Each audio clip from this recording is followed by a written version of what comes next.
Hi, my name is Nazneen Ali, and this is My name's Ali Gadala. and today we are going to be looking at working with substance misuse. And so I'll tell you a little bit about myself, and Ellie will introduce herself. I am a flip house manager, and I support families on the edge of care, and I work in a very systemic way. Recently, completed my second year in systemic practice, and I have worked in substance misuse for 14 years now. And this is I've been working in substance use for about 10 years now, just over 10 years.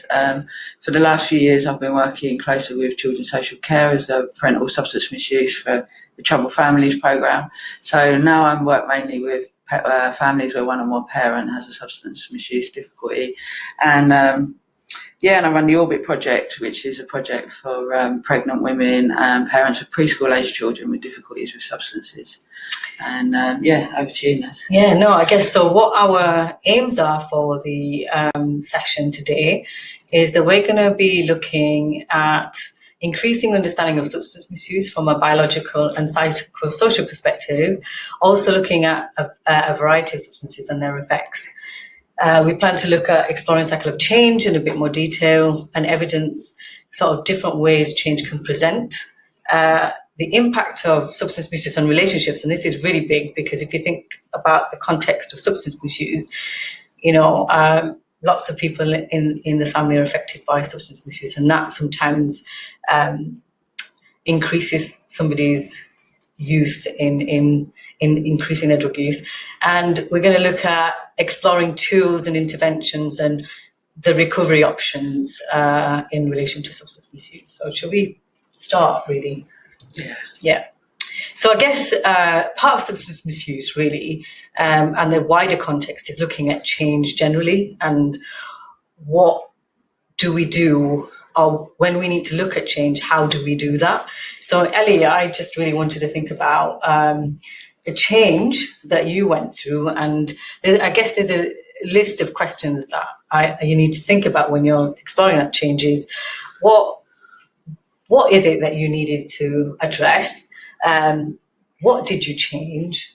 What steps did you take to make those changes? Who are your helpers along the way? How long did it take roughly? And what were your challenges that got in the way for you kind of achieving your end goal? And did you manage to achieve your goal? Okay, so the example we're going to use is a long way from substance misuse. The example we're going to use is about the ugliest wardrobe in the world. Well, a very ugly wardrobe, broken wardrobe that's been in my bedroom for some time. I've been looking at it, I've been hating on it and not doing anything about it for months. So roughly how many months would you say? I'm going to say in excess of 6. So you sat on it for quite a while before you... Absolutely. So what kind of things do you think that got in the way of you kind of actually making those changes? Feeling a bit overwhelmed. It's such a big job to dismantle a broken wardrobe and take it down 3 flights of stairs for collection, arrange for it to be collected. What would I do in the meantime with all the stuff in the wardrobe and on top of the wardrobe? Was it a priority? Did it really matter? All sorts of internal conversations around this wardrobe. Sounds quite overwhelming. Yeah, actually. So what kind of steps? So in that 6 months, what kind of steps did you take to kind of think, right, okay, we need to take this wardrobe down? Yeah, definitely. So what sort of steps did I take? So first I ruminated on it for a while. Yeah. In my own head.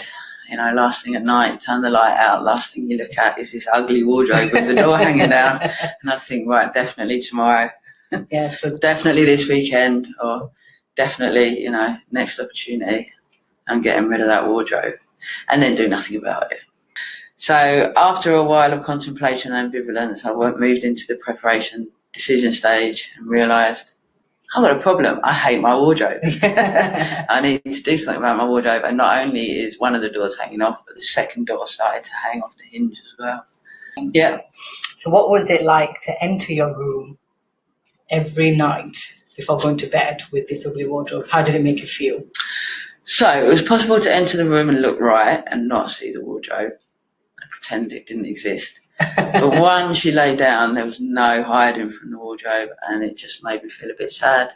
Okay, so you said that you had helpers along the way. I did indeed. How did you come across what? So one of the big things about moving into the action stage is telling someone. Yeah. And I did.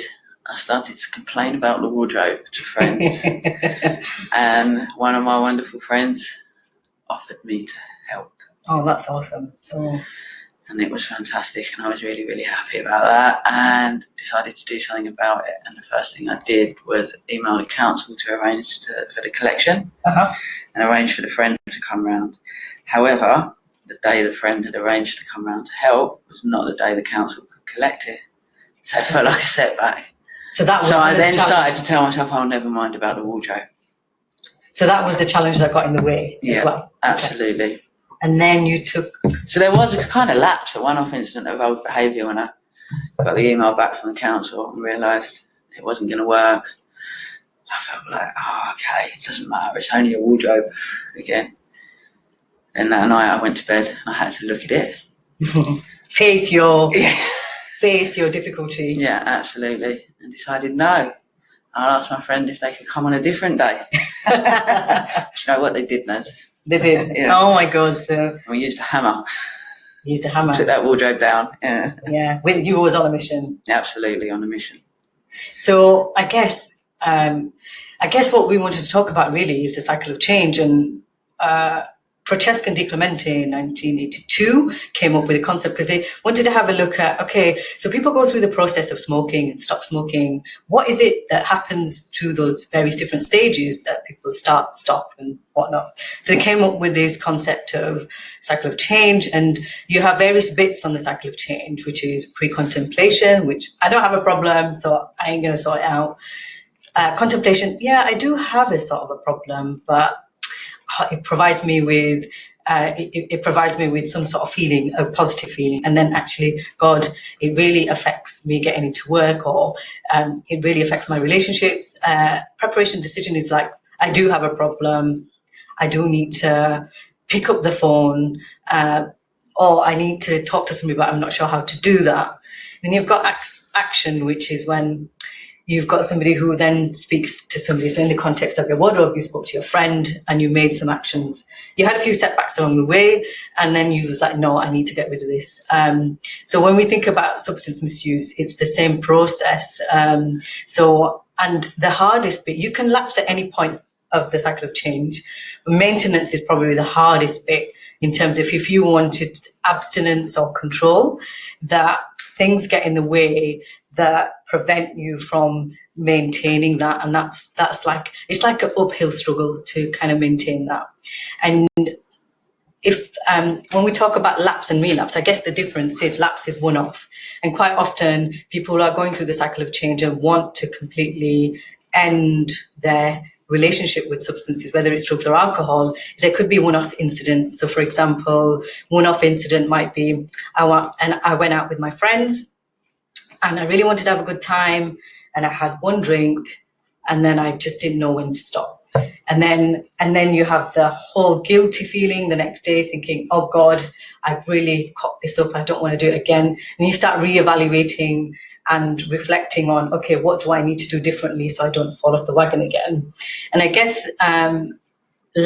relapse is really going back around the cycle of, I really love this and I don't want to go back to not, because I guess when we're looking at maintenance, it can also bring out a side that you're not ready for example, facing some of the difficulties. For example, cocaine use, for example, might be that people use it because they want to develop confidence and have lots of energy. And then when they want to come down, they might feel like, oh, I don't like who I am. So yeah, I suppose it is important to remember, the example we're using with the wardrobe, when we're talking about, substance misuses and dependencies and problematic use, there's going to be some significant stress and emotional distress under which, once the using stops, can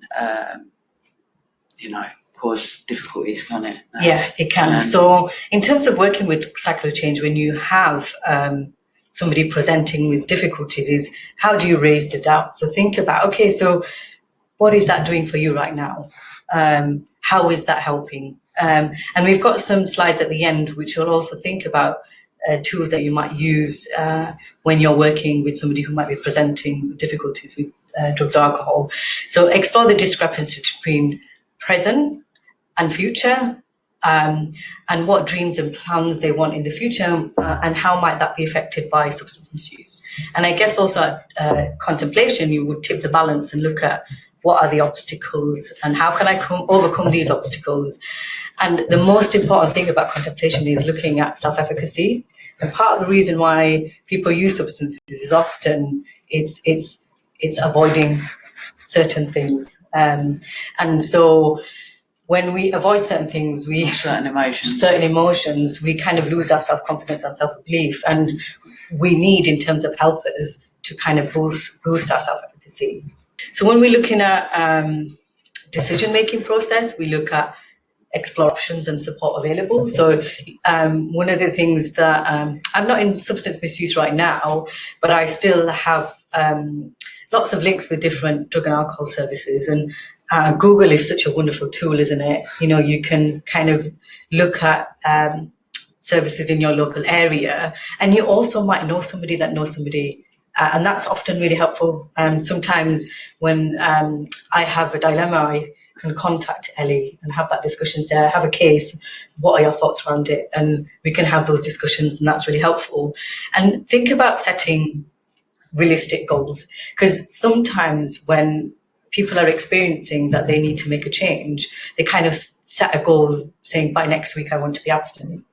And actually, how realistic is that, given that if they're using every day or using at weekends, it might not always be realistic to be able to say, oh, let's take baby steps, something that might work for you step by step.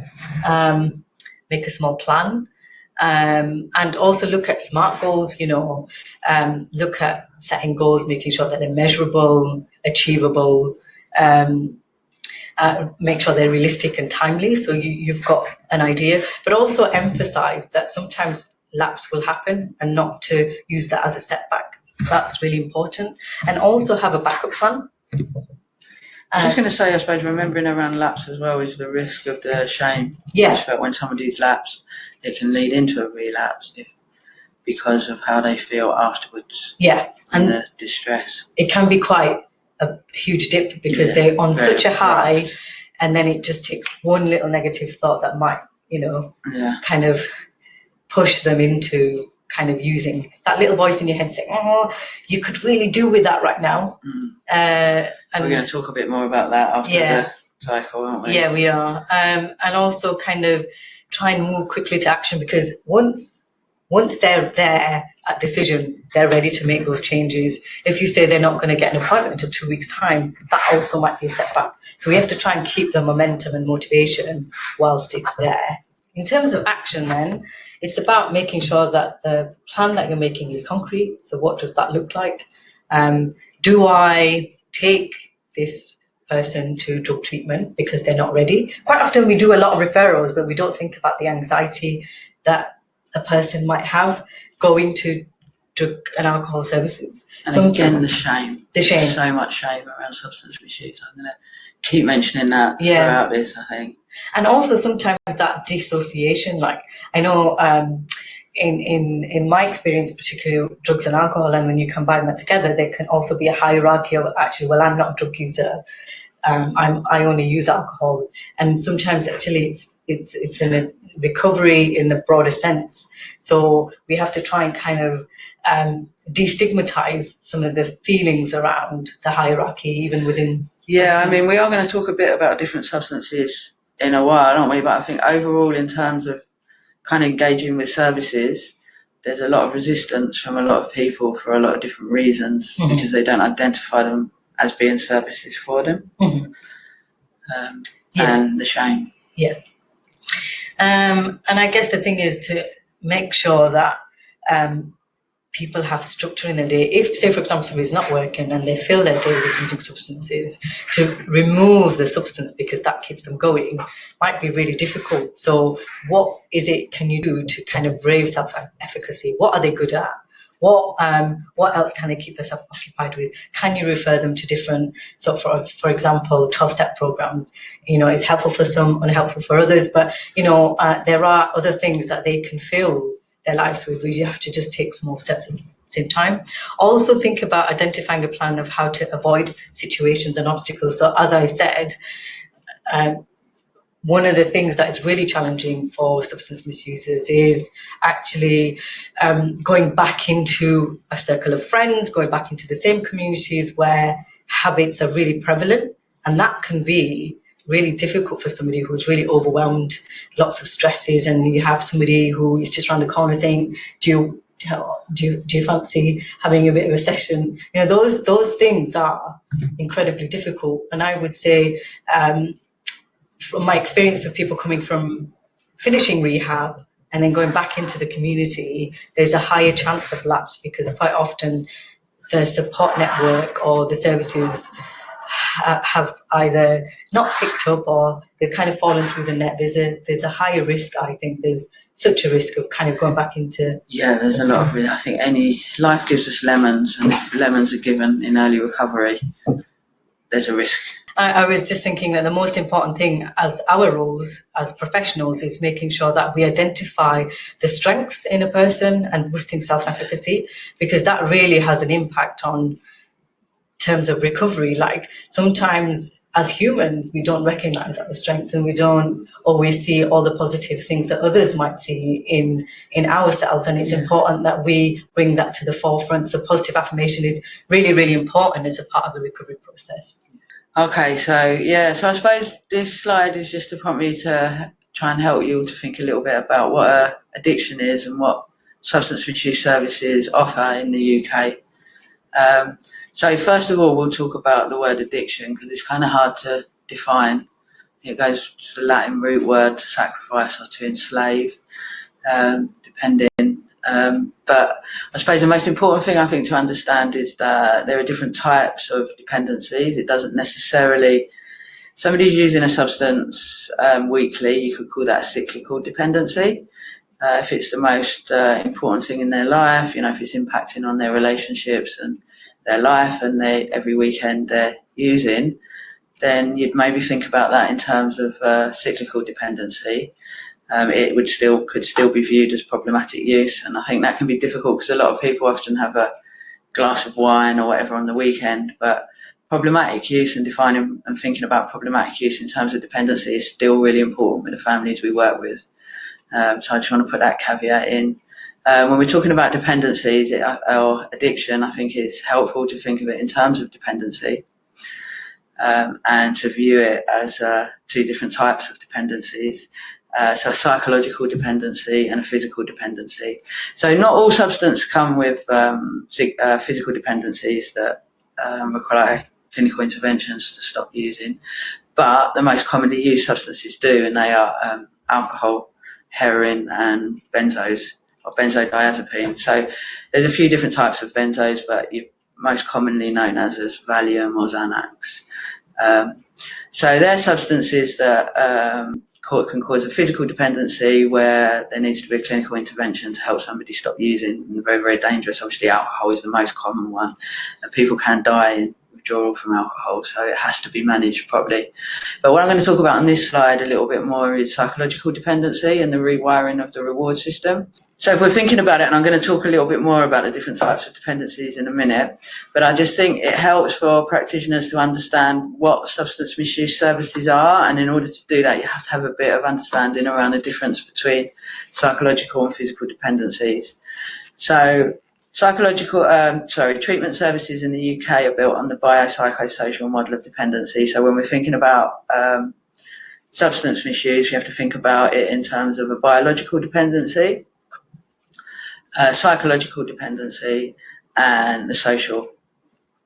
So substance misuse services in the UK will have a clinical team that will support you or support your client that you're working with if they are dependent on a substance that requires a clinical intervention to stop them using, to help or reduce them from using. Which will be prescribing, won't it? Sometimes it's prescribing. I mean, with alcohol, it's not necessarily prescribing, but it's a safe treatment plan. So we can do community detoxes with alcohol, or we can do residential detoxes with alcohol. But alcohol is such a dangerous substance to withdraw from that it has to be managed carefully. Mm-hmm. There's likely to be a need for a liver function test, for some prescribing around vitamin B complex to help the liver recover. And in some cases, there are some substances now like antabuse that can be prescribed once the using of alcohol has stopped to help lessen the strength of cravings. And with opiates, obviously, the prescribing, for the methadone. And then within substance misuse services, you have a variety of staff with a variety of kind of skills for the psychosocial side of the service. So they're often referred to as key workers or recovery practitioners, and these are the workers that we want the client to go and see to talk about their feelings and emotions as they change, as they start to reduce their use and come back and get back in touch with their sort of internal emotional world. So they're there to support that. And then there's a whole host of kind of volunteers, often service users within substance use services that support more with the social aspect of recovery and maybe do activities and outings with the clients. Is that more, because it's been a while since I've been in substance misuse, out of substance misuse for nearly 4 years now. So I know that aftercare was a huge, there was a huge emphasis on aftercare, because what they found was that once people stopped using, it was the aftercare that was really important to kind of... Absolutely. We call it reintegration service in Hackney at the moment, but they have a variety of names from aftercare to reintegration, so whatever. So it is really, really important. And, you know, group work plays a huge part in recovery as well. So there is a crossover with the psychosocial side of treatment. But it's best if you think about treatment services as having 3 teams, I think. Yeah. So there's a clinical team, there's a psychosocial team, and the psychosocial team consists of qualified key workers, and there'll be a significant amount of volunteers and peer mentors to support people within the community. So that's just hope gives you a clear idea of how substance misuse services work that you may be referring into for your clients. I think it's worth touching on the importance of group work within those services, because that is that's where psycho and social come together. So let's talk about what addiction is and how substance use services can help manage that. So shall we move on and start talking about physical dependency? So as I said before, alcohol, opiates and benzos are the most common substances. There are a whole new range of substances, novel psychoactive substances, including GHB, that also come with quite a dangerous physical dependency, but are much more unusual. If you were to be working with a family where a young person was using GHB or another substance, then you should always check in with substance use services about the safety of any plan to change that use. So the most dangerous of the most commonly used substances are alcohol and benzodiazepines in withdrawal because of the risk of seizure and a loss to life. Alcohol is the most commonly used misuse substance in this country. I think there's it's the biggest killer in the UK after cigarettes, isn't it? Yeah. 1 in 5 presentations at your local A&E will be alcohol-related accidents and incidents. There's quite a lot. I mean, if we think about the impact it has on the NHS on a Friday, Saturday, absolutely, there's quite a significant proportion of A&E admissions that are alcohol related. And if you have a look at sort of criminal justice, and there's a lot of call-outs as a result. I think over 80% of all assaults alcohol is involved. So it's quite a lot there. So it's huge. Obviously, opiate or heroin is the most commonly used form of opiates, but there are a variety. It's also very dangerous and can, in some cases, result in seizure, but it's much less likely to result in loss of life. And although there has been an increase, not withdrawal, though. Not withdrawal, no. No. Just in terms of withdrawal, it is less dangerous than alcohol, benzodiazepines, and I think that's one of those myths that people have around heroin.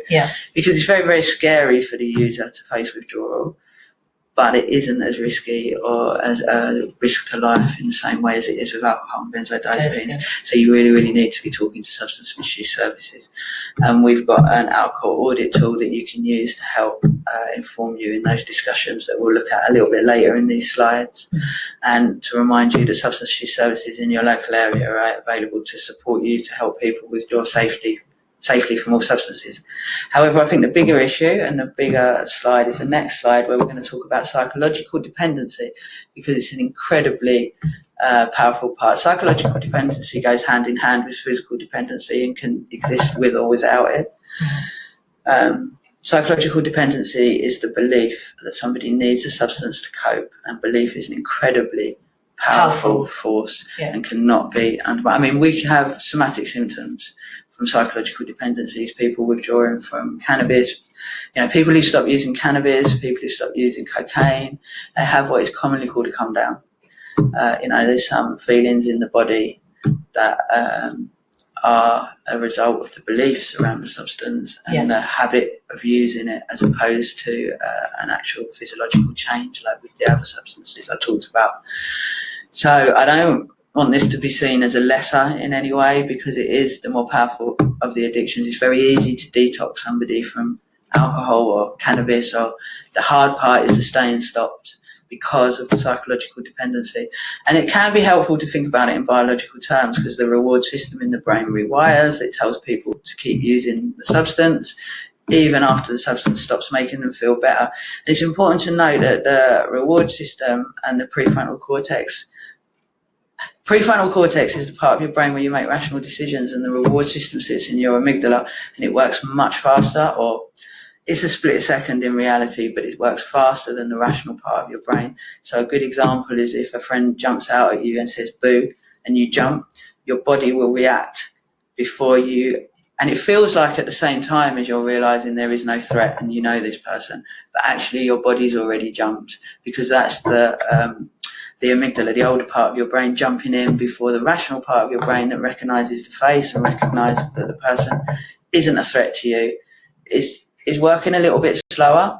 And so if you think about it in terms of substance misuse, when somebody's using a substance, the desire to use, or the craving as we call it, will happen before the prefrontal cortex can kick in and start to think rationally about whether they actually want to use that drug and if that's going to make their life better.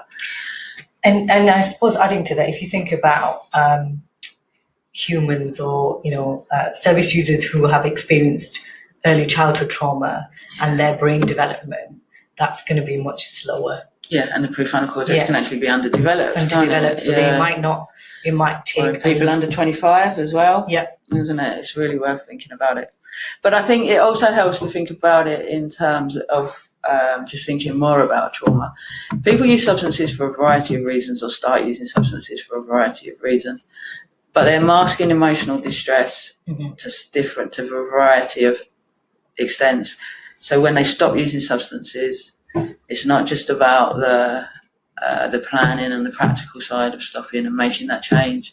There can be a really deep-seated fear around the ability to cope with life and to cope with their internal world without there being that substance. It's like taking someone's walking stick away. Yeah. And that fear is almost palpable sometimes when you talk to people entering treatment. Other people, though, will mask that fear and create quite complex narratives to deny and to justify the use, because the fear is just too overwhelming. So that's why the battle is always with the psychological dependency, I think, rather than the physical dependency. Yeah. People get distracted by the physical dependencies, whereas we know that hospitals, clinics and detox units can deal with those, and they do every day of the week. Should we move on and talk a little bit about different substances? So I guess I use these images really because I think sometimes they just visually they're a little bit helpful about what happens. So I guess when you think of depressants, what does it do? It decreases activity in the central nervous system. So if we think about alcohol, I know a lot of people's feelings is that it gives them such courage and it's a stimuli, but what actually happens to the body is that the brain is such a powerful tool, isn't it?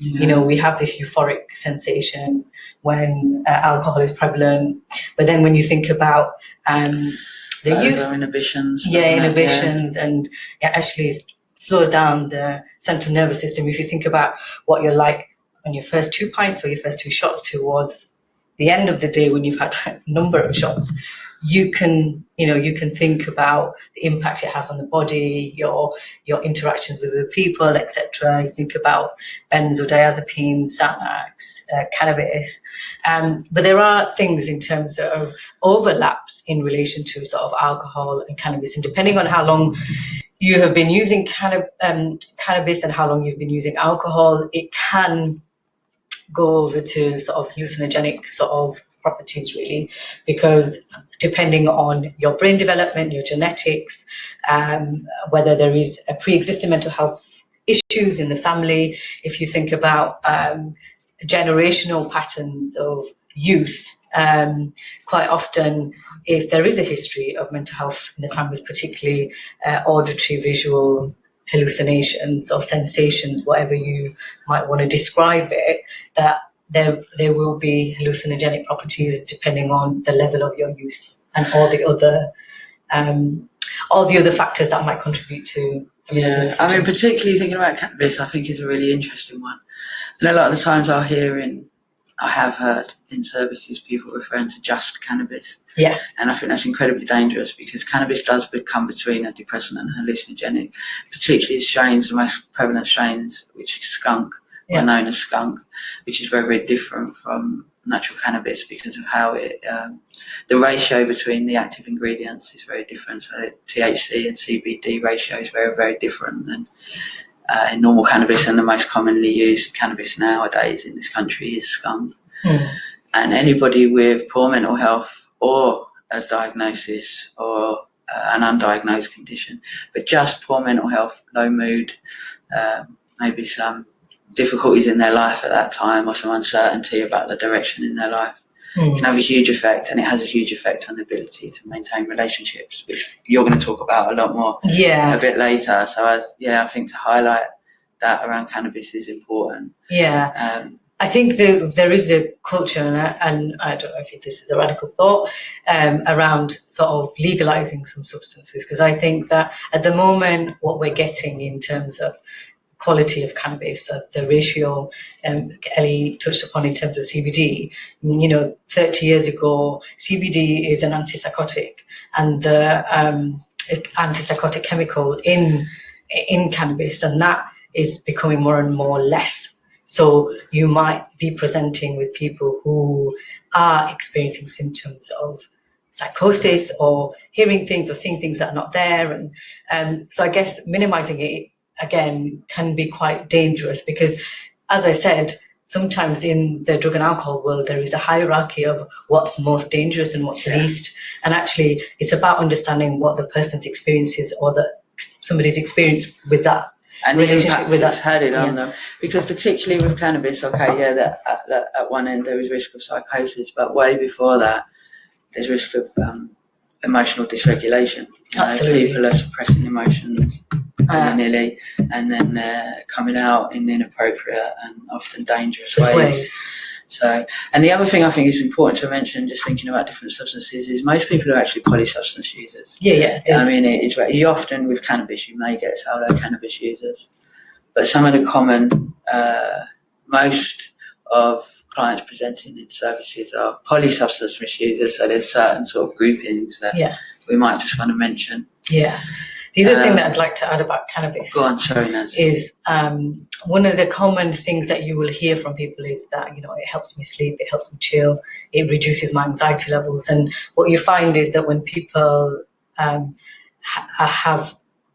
had, say, a cannabis, especially if they're using daily, and how much they're using, quite often they can feel really, really anxious and they start sweating profusely, because what they're doing is they're kind of actually masking or trying to address their anxiety related issues. So it's quite challenging in terms of if it helps a function, for example, sleep is something that comes up. I'm not sleeping, so actually cannabis helps me chill out and it helps me sleep. And sleep is a natural function. So how can we support people that can use alternative ways to help them sleep? And that can be quite Although, tricky. yeah, it's an interesting one, that isn't it? Because there's so many narratives, and there are some current narratives that substance misusers will use to justify their use, for want of a better word. And that doesn't mean they aren't genuine fears. So fears around sleep is a really common one, isn't it? Yeah. But however, we know that when they're tired enough, they will sleep. You don't actually need anything to help them sleep. So it's about maybe empathising with those fears, absolutely, and encouraging them to have some faith in themselves. Yeah. You know, and that's to come back to the whole self-efficacy thing. Yeah, absolutely, doesn't it? And you know, that's really, really important, isn't it? Yeah.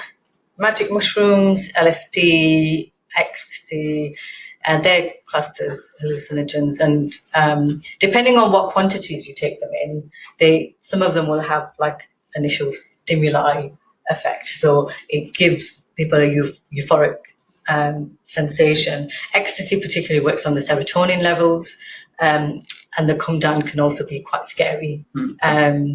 And I guess there's some research at the moment, particularly with hallucinogens, about what that does for the brain, particularly with people who are quite highly depressed.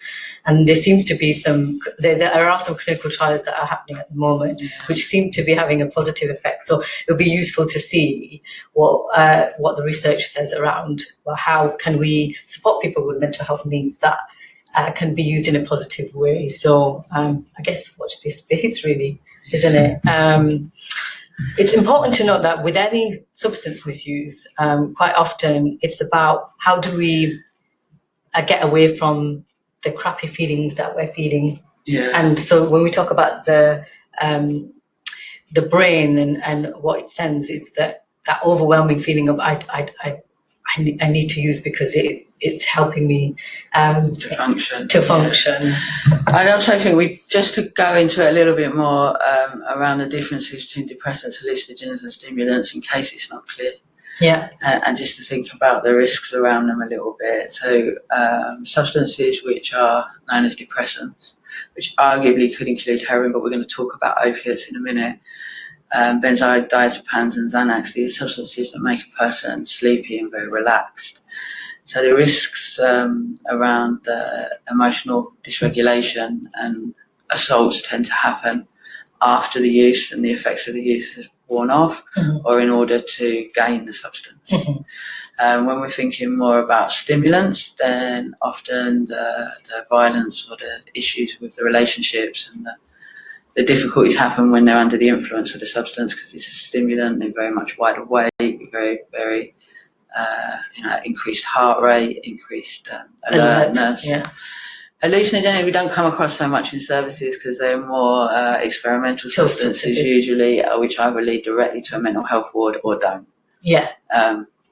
However, it is worth considering that most people mix stimulants and depressants and are polysubstance misusers. Yeah. So it's really, really common for people to use alcohol with cocaine, or heroin with crack cocaine, or benzos with crack cocaine.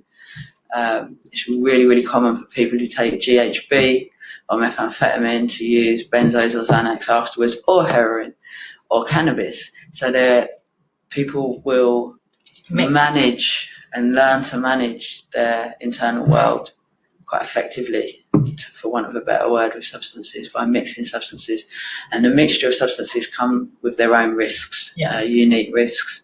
I think the benzodiazepine and cocaine one is the one that social workers are most likely to come across. In London, certainly, because of domestic violence incident. So people, and it's worth bearing in mind that when you mix substances and they hit your body, a third substance is created. So with cocaine and alcohol, the substances create cacoethylene, which is an incredibly addictive substance in itself. So people can end up the addiction becomes very, very much a polysubstance dependency or addiction, as an example. But we don't need to go into too much detail about this, I don't think, now, as we're going to touch on heroin in a minute, if we can move on, or opiates, opiates include a variety of substances, including heroin. They're a respiratory suppressant. Over the counter, you can buy Cocodamol or Nurofen Plus, which contains codeine, which is an opiate. Tramadol is what's called a new generation synthetic opiate. People are often prescribed tramadol short term by their GP. And obviously morphine or morphine, all its different forms, is used in hospitals in palliative care and also after pain relief. They're incredibly helpful family of drugs. Yeah. And also unhelpful in other ways. Incredibly dangerous. Often used alongside crack cocaine, so most commonly, but not only. Can be smoked, can be sniffed, can be injected. If they are respiratory suppressants, so when people talk about an opiate overdose, what they tend to mean is somebody stopped breathing. The message from their brain wasn't sent to breathe, and they were under the influence of heroin, and their body didn't react, and so they die. And it's really, really sad. And drug deaths are on the increase in this country, and they're at one of the highest levels they've ever been, sadly, from opiate overdose. There's a whole new generation of opiates that came out. There's a whole new generation of court cases underway in America around OxyContin, oxycodone, and fentanyl, which are marketed in America as non-addictive opiates, which is just not true. And Johnson & Johnson, amongst other pharmacies, are now being taken to court because of the amount of deaths in America. Obviously, they have reached the UK. People can order drugs online nowadays. You do see OxyContin, oxycodone, and fentanyl in the UK. They're not that common, but they're quite common, and they are just another form of opiate in the same family as heroin, and to be viewed similarly. So I guess one of the things I wanted to talk about was when you're working with substance misusers, especially when it's problematic or dependency, that actually it affects the wider system. So in England alone, 1.5 million people are affected by family members' drug use who's a class A substance. So that doesn't even include alcohol. And ADFAM calculates 1 to 3 family members are affected by another member's problem drug use, which gives us a figure around 843,375 and 1.5 million, which for substance misuse is quite large for England alone. So if you think about 1 to 4 members, if you think about how many people are participating in our webinar today, somebody is likely to be affected by somebody else's drug or alcohol use, and it can have such a profound effect on the relationships, your mental health, how you function on a day-to-day basis. And I think it's really important that we think about, when we're looking at substance misuse, that we think about the wider system, because sometimes the wider system can have a negative impact on the substance misuse. So how do we change some of those behaviours? So what are the things that families face? So fear and loss of control. One of the fears that family members have is my loved one going to die? It's quite a common thing, because especially when they're in dependency and families see the physical withdrawal symptoms and they have had a seizure, that fear is so significant. And loss of control, like how do I manage this situation?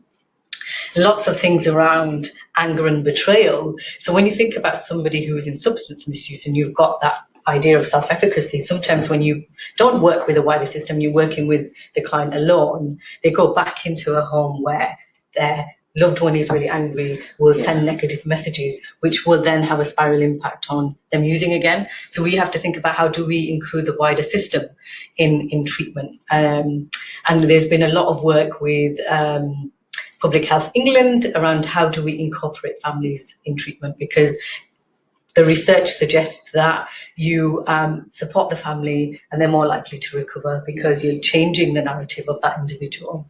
There's a lot of guilt and responsibility. So when you look at somebody's life, when you're thinking about doing an assessment on somebody who is accessing treatment, there's a whole heap of things that have led to their substance misuse. And often it might be childhood trauma, it might be something that happened that they feel guilty and responsible for, or they feel that they're contributing towards that. So there's lots of feelings around that. There's also shame and isolation. So quite often people don't want to talk about it because they think, well, what are people going to think? You know, am I a bad parent? Am I a bad partner? Is it me that is part of the problem? So they kind of self-isolate and kind of hold it on their own. Has a massive impact on strained relationship within the wider context. So if you think about, well, if you just didn't give him money, then he wouldn't use. You have lots of messages like that. And it's really difficult when you're in the context of a family that some behaviours serve a purpose. And if you've experienced violence as a result of your relationship because of substance misuse, quite often to avoid the physical violence, you would feed it. Or use yourself. Or you use yourself. I think it's interesting as well that within families it's often seen as they don't love me because they're using, and that's a really, really difficult sort of rabbit hole to go down. But as professionals, we have a responsibility to remind people that it's possible to love somebody and still need to use substances and not be able to give that love, maybe. Yeah. But it's not a choice between the person and the substance, and it never will be. And also reminding that it's actually a coping strategy, so it has nothing to do with the person or the wider family. That actually they're finding a different way to cope, and how do we, as a wider context, support that change. And certainly working in substance misuse and working with family members who have been affected, I found a positive impact on working with a wider unit, and it's about shifting the narrative of the individual.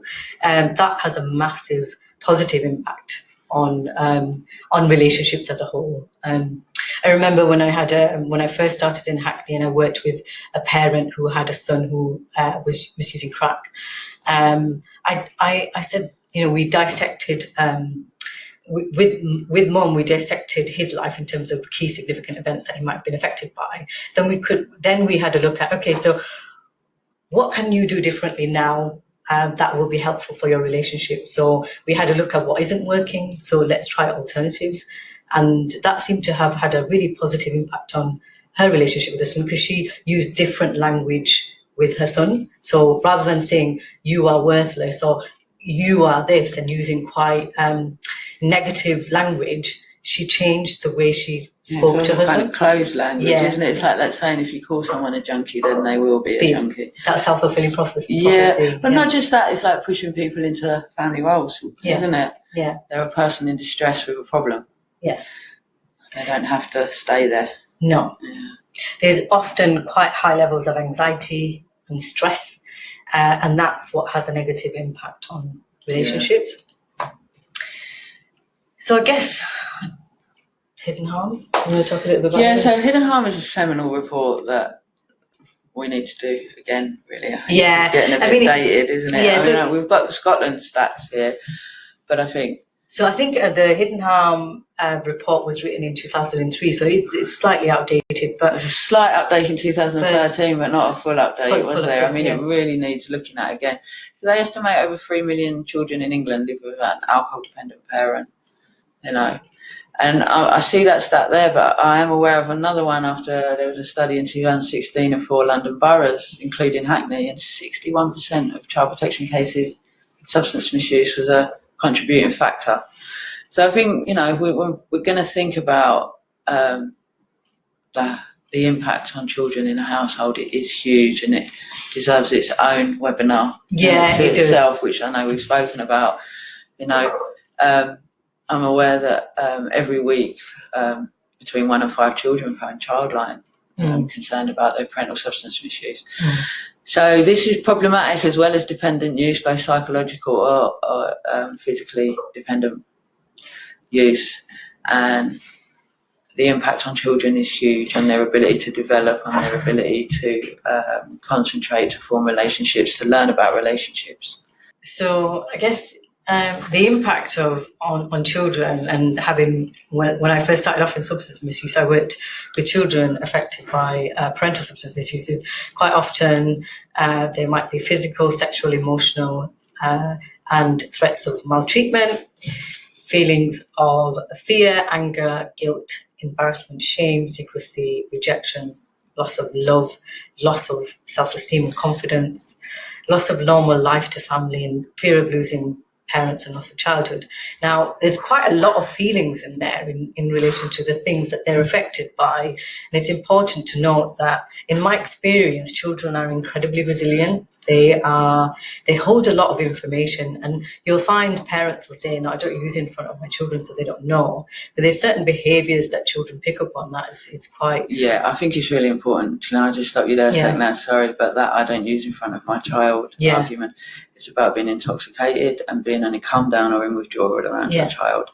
That unpredictable parenting is, substance misuse is listed as the DSM as a mental health condition, and we have to remember that the impact of having unpredictable and inconsistent substance misusing parent has a huge impact on a child's mental health and development and ability to develop. And what you find is that quite a lot of children either overachieve or they have the complete opposite of, they overachieve because that's how they deal with it, or they'll get kicked out of school and become excluded. You do have children in between, but quite often, whilst it seems really doom and gloom at the moment, the wider support system plays a positive role. It can do, can't it? Especially if there is a non-using family member that they can go to. And especially if you're able to have an open and age-appropriate conversation with the child about why the parent's behaviour is unpredictable and inconsistent, so that there's an understanding and that it is not the norm. Yeah, and it's not their fault. That behaviour. Yeah, it's not the 7 C's. Yeah. I'll come back to that maybe. Yeah. And I guess one of the things that is quite challenging is because obviously parents find it difficult to maintain positive relationship, particularly in active use, that children and young people often find it difficult to maintain peer relationships, or they'll be quite secretive about what's going on at home because they're really anxious about the shame and the embarrassment around that. Because quite often, one of the things that come quite common in sort of children is that, oh, my family life isn't normal, so therefore I'm not going to talk about it to anybody. So they kind of hold a lot of anxieties. And again, you've got social exclusion, isolation, stigma, bullying, emotional and behavioral problems. So quite often children don't have, or young people don't have the vocal or emotional vocabulary to locate their feelings, and it kind of comes off in different ways. So if you think about pupil referral units, you think about in schools, how many children are being excluded. Quite often there's always an underlying problem, and that is relational. We think about sort of maintaining school attendance. So imagine your mum is hungover or has had a really bad come down, is slightly anxious. You have children who don't go to school because they're worried about what's going to happen to their parent. And there might be things like being exposed to illegal substances. Some parents might be holding drugs in their house. I mean, I guess this is a worst case scenario, but sometimes when people live in poverty, they have to think about, how do I get my next fix? And it can take you to some difficult places, but it's about how do we support them in some very difficult circumstances. I think it's worth mentioning as well that with primary school children, often you get what is sometimes referred to as a lost child. So they respond really well to the structure at school. Yeah. And they get missed, which hence the name hidden harm. But whereas with secondary school children, you can start to see, I mean, obviously it varies, every child's different and is an individual, more of the behavioural differences and the resistance to attending because of concerns for the parent.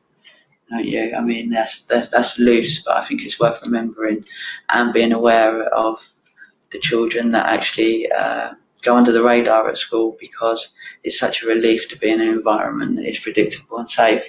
Yeah. So they're very compliant.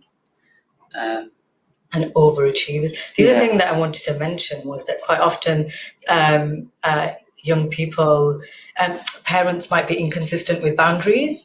So they might say one thing one day, and then when they're on a come down, they just give in because they just can't be dealing with that. So you get a lot of clashes between parents, especially at adolescent age, because they get mixed messages. Yeah, I mean, we've got a family at the moment where mum stopped using, and the 13 and 15-year-old are really angry because suddenly their boundaries in place. Yeah.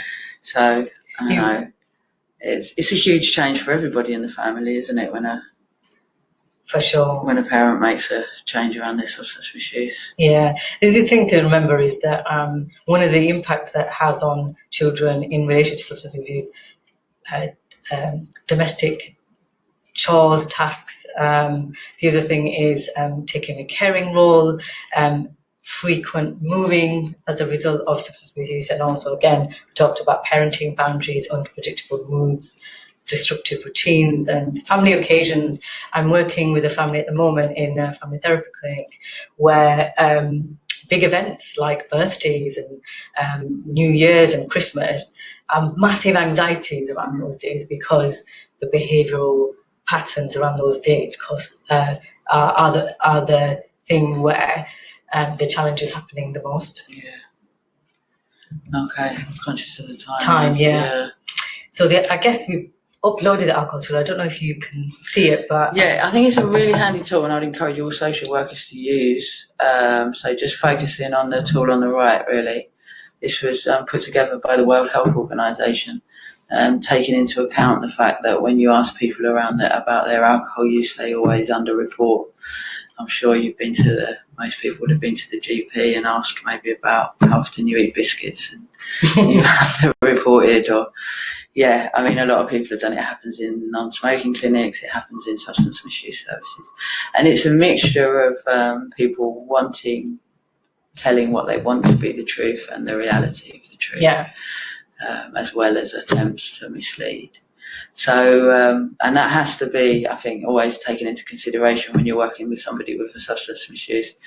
Not to say that a lie isn't a lie, but there's complex reasons why people don't fully disclose the extent of their use, and it's not as simple as just an outright lie, because when you're using substances, it's very easy to mislead yourself. Mm-hmm. So there's a series of questions and some questions about units and a guide around units at the bottom, and I would encourage all social workers to use this. Don't feel that it's only for substance use workers. It's not. It's for all frontline health and social care professionals. It's very simple to use. It's very self-explanatory. Ask the questions, fit them in the box they fit the most in, and you'll get a score at the end. It's not entirely accurate. Really help you and the person you're taking through the questions reflect on their use a bit and give you a level of idea of the urgency of the situation. Mm-hmm. It's good to know that the government recommends 14 units of alcohol per week. That's not to say that you use all your 14 units in one day. Need to. Yeah, no need to. You're doing about 2 units a pint. It's not a lot, and you should have at least 3 non-drinking days in every week. So, I think that's all we'll say on the audit for now. Thank you. So what does treatment look like? So I guess sometimes people want to be in treatment quickly. They'll have a brief initial assessment, which will have a look at what is their current use and how is that impacting on them. Then they'll have a comprehensive assessment, which is a bit more extensive. It will have a look at all aspects of life. So, for example, it will have a look at your childhood. It will have a look at what got you into substance misuse. Look at your health, your physical well-being, your mental health. It will also have a look at your parental status and education, training, and employment. So there's lots. Domestic violence is another thing that's just been added mental to health, physical health. Health. So there's lots of things. Yeah. And relationships. So there's lots of things that are covered in the comprehensive assessment, and quite often, because when you think about the cycle of change and where people are at, quite often they divulge quite a lot in the comprehensive assessment, and you're not always able to complete a comprehensive assessment in an hour. Yeah. It just depends on the motivation and or the reluctance of somebody engaging in that process. Some people might feel forced to go into treatment depending on what the issues might be, but comprehensive assessments can be very detailed, but also can be very little. It just depends on what's going on for that individual, what's going on for that practitioner in that session. They also complete a risk assessment. The risk assessment has a look at various different things. So it looks at criminality, mental health, existing use. So mental health will look at in terms of suicidal ideation, any attempts, all those things. So you can actually come up with a robust care plan around, okay, this is my role as a part of your treatment. Who else can be involved in your care plan that can support with this? And the care plan will be reviewed every 12 weeks. So it might mean that that care plan might change because the circumstances have changed.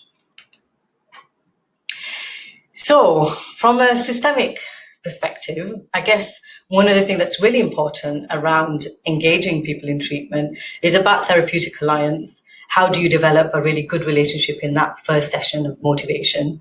And I think it's double figures in terms of it's the relationship as opposed to the type of treatment that you get, type of modality that you get. So think about your empathy levels, think about your energy levels in the session, think about a non-judgmental approach. Sometimes service users can invoke some very strong emotions in that session.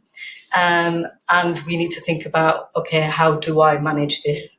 And also notice your energy levels at the end of the session. Think about social graces, so think about geography, gender, race.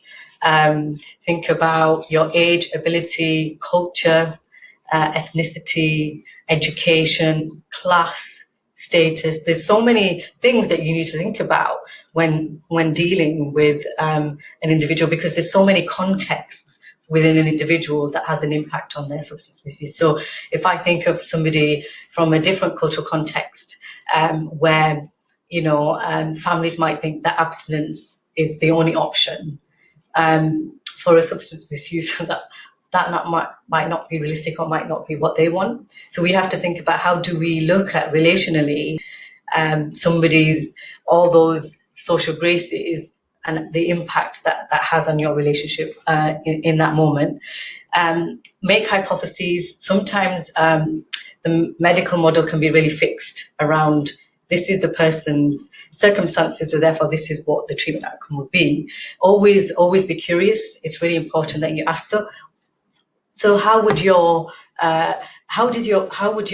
wife or how would your partner describe what you are like when using substances? Think about how do you maintain neutrality, and this is a really difficult one, because sometimes when you develop a therapeutic alliance and your client is telling you a story, sometimes you can get caught up in that story, and it's always important to think about the wider context. So when you're bringing in families, you might think, oh God, this family has a negative impact on the substance misuse. Then how do we get them to access support so they look at things differently? Again, just maintaining your curiosity. Try not to have a fixed view about what the outcome might be for someone. Be open, take a non-expert position, because I often feel that clients are the expert in their lives. We just assist along with tools that might be helpful. One of the things that definitely changed my practice in relation to working with substance misuse and wider context is looking at social construction and narrative. What does the truth look like to an individual? Because there are multiple truths, multiple perspectives. How can we change the narrative that you was talking about self-fulfilling prophecy, that I'm a crap person because I'm a user? How can we say, okay, so what kind of skills come with using substances? Quite often they say, I don't have any finances. Well, if you look at the context of how clever people can be and adapt to very difficult circumstances, you can spin that and reframe that in a positive way. Looking at deconstruction and externalizing the problem, quite often people merge the idea of like, I'm a substance misuser, I'm a bad person. So let's have a look at, okay, so when alcohol isn't present, what are you like on a day-to-day basis, and get to know the person. I think sometimes we get so entrenched in the drug use that we forget, well, what is the person? Who is the person? Yeah, they are not the drug user. There's so much more to them, and it's so easy, and that's, that. The other thing is that solution-focused brief therapy, sometimes, what steps can you take that might be helpful? Sometimes miracle questions. So one day substance misuse wasn't part of your life. talk to me about what your day would look like. Yeah. You know, those kind of things are really, really helpful. So as I was talking in terms of externalizing the problem, there's a number of questions that might be helpful for you to think about when working with substances. So things like, what sorts of things does drug and alcohol get you to do without its influence you would prefer choose or not to do? So think about, okay, what does it make you do when you're using? What does it provide you with? What sorts of things is drugs and alcohol able to assist you with that you are unable to do? In what ways does drug and alcohol influence how you see yourself? Because sometimes, you know, confidence is a big issue around substances. So how does drug and alcohol influence in the way that you operate on a day-to-day basis? What impact does drugs and alcohol have an impact on your thoughts, your feelings, your relationships? That's quite important. What are the promises of drugs and alcohol? Are these promises always kept? I think that's a really interesting one, because often when you speak to people post rehab, talk about how they start to talk in terms of having been through treatment, in terms of kind of the relationship with substances, and often see the substance as a relationship, which is a really helpful way to talk about substances, but that substances are often more reliable than any relationship they've ever had with anybody, ever, sure. Going all the way back, through childhood. And it's a really scary place to be. Yeah. You start relying on your relationships and creating healthy relationships instead of the substance. Yeah. People let you down. Absolutely. They're unpredictable. And if we think about us as human beings, where we are social animals, and when we are persistently let down, thinking about the context when that isn't there, it's quite a scary place to be. So think about things like, what other things support these promises? What are some of the things that strengthen drugs and alcohol's influence in your life? In what ways does drugs and alcohol influence how your parent, partner, children see you?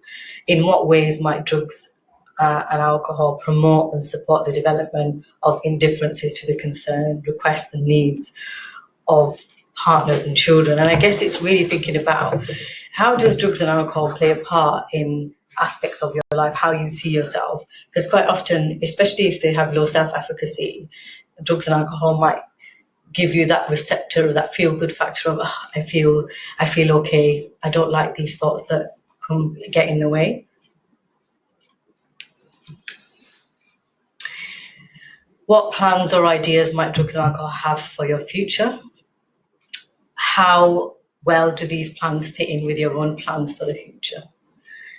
In what way might drugs and alcohol influence the hopes that you've have now for your future? What sorts of contributions has drugs and alcohol made to your reputation amongst friends, families, work colleagues? In what ways do you value this reputation? How well does this reputation fit in with the sorts of reputation you would prefer? So think about these questions that might be helpful in the wider context. And sometimes when people are distressed, there might not be any space to be able to think about these things. But it's really useful to think about, okay, how can I ask a question that is helpful in my relationship right now? And it's about, again, tipping the balance of, how's that working for you? So obviously, as social workers, you'll no doubt be referring to treatment services. Please don't be shy to pick up the phone. They're there to support you in your role. There are difficulties in the wait time. They've been subject to austerity as well. We've got quite high caseloads in Hackney particularly, but not just Hackney particularly, actually, across all treatment providers. Caseloads have been increasing since the 2012 Health and Social Care Act. So bear in mind, from the time of your referral, it's probably going to be a couple of weeks before there's an assessment. You can call the drug and alcohol service and get some advice in the meantime. You can use the alcohol audit that we've showed you in the meantime. You can use some of the thinking and some of the questions that Naz has mentioned to help you with the family in the meantime. Funding for residential treatment has been reduced, but there is still funding available, and obviously emergency detoxes, you look into a hospital. Services are funded by drug and alcohol services, a statutory requirement for every council, and they are commissioned through public health, and they're usually given to quite large providers, third sector providers. Could you call them a charity? Maybe some of them do. Social enterprises. Yeah, kind of bidding for government contracts, and they tend to be, the commissioning cycle is 3 to 5 years. We're going to have a change this year in Hackney, so obviously that can then delay the response time when that change is going on. When there's a change of provider. So I would encourage anybody going into social work or working in social work to just get yourself a point of contact within drug and alcohol services. You're going to work with a lot of families where this is a significant issue. It's probably not going to be the first issue that you're presented with when you go into the family. It's probably going to be a contributing factor to some of the difficulties within the family, but you will have a significant amount of cases where it is the dominant factor with the difficulties in the family. But please remember that it doesn't have to be the dominant factor to be a significant factor. And do take advice and guidance from your local substance use service, which should have a safeguarding lead within it, who would probably be best placed to be your point of contact. Yeah. The idea, these services are commissioned to work alongside, and they and are partners in safeguarding children within the local authority that they work. And if you have any difficulties with that, then please contact your local commissioner for public health, or your manager, or their manager. Yeah. So I guess things to think about in terms of your practices. Think about how you approach substance misuse. Think about your own prejudices, your own experiences that might shape your views around your own relationship with drugs and alcohol. One of the things that is interesting when you think about sort of your relationship, quite often some people are really find it difficult to approach the subject of alcohol based on their own relationship with alcohol. Yeah, I'm really glad you said that, Naz. Absolutely. Or their family member's relationship with alcohol. It's incredibly painful for a social worker to work with somebody with a difficulty with alcohol, because it may well invoke some difficult feelings around their own life and family, and to be aware of that is really helpful. Yeah. The other thing is, make sure you are curious. Don't be afraid to ask questions. There might be some, one of the things that Ellie said was that you might not always get an accurate picture of what their substance misuse is like, or their alcohol use. Don't be afraid to ask questions, but be curious. Try not to be in a judgmental way. Sometimes, as I said, we can have or invoke reactions in each other that might set us off. Might not want to come back to treatment again. Yeah, I've certainly had a few of those. And I think it's worth mentioning as well that, if you look at serious case reviews around substance misuse, that often professionals get distracted or misled about reports around frequency and amount of use. Because somebody is reduced from 5 cans to 3 cans, the impact on the family, particularly on the child, there won't really have been a significant difference. But it can have a huge impact, reported reduction like that, on the decisions made within the social care unit, and that can have a huge impact on the family. So to not get distracted too much by slight changes in reported frequency and use.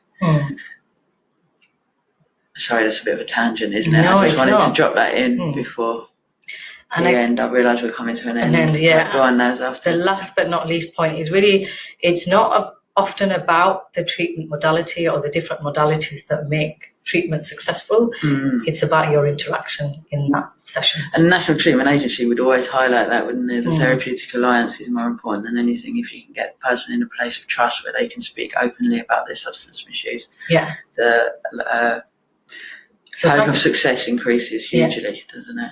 And cycle of change is hugely important. So if you can familiarise yourself with the cycle, understand where somebody might be, think about the questions that you might ask.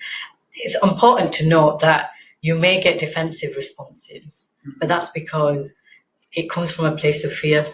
So if you can understand from you know, why is this person asking questions? Why are they asking whether I have kids or not, whether I use it for my kids or not?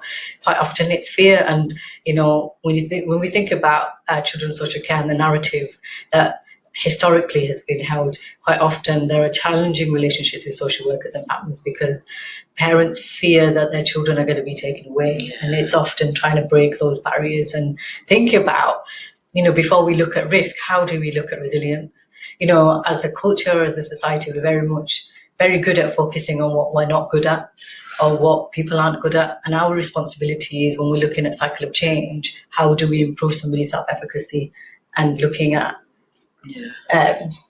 positive affirmation, because it might be just that one positive affirmation and that has done the trick, and that makes a huge difference to engagement with treatment or any service, really. I hope you found this really useful.